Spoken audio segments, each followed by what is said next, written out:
Alam mo ba na sa Fort Santiago sa Intramuros, maririnig mo pa rin ang mga boses ng mga patay na mga bilanggo sa mga underground dungeons kung saan nakulong si Dr. Jose Rizal. May mga kakaibang pangyayari na nangyayari hanggang ngayon. Tuwing 3:00 ng umaga, naririnig ng mga security guard ang tunog ng pagtatype mula sa walang lamang selda ni Rizal. May mga invisible na kamay na nagsusulat ng mga revolutionary messages sa mga steamed windows.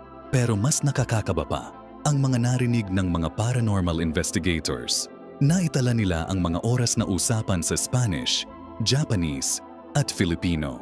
Mga bilanggo na nag-uusap pa rin tungkol sa escape plans, nagbabahagi ng pagkain at nag-aaliw sa isa't isa. Ang mas nakakatakot, ang mga pangalan sa mga boses ay tumugma sa mga tunay na prisoner logs, mga usapan tungkol sa pamilya at resistance activities na documented pero hindi kailanman nalaman ng publiko. Libu-libong tao ang namatay dito sa ilalim ng Spanish at Japanese occupation at parang hindi pa rin sila nakakawala.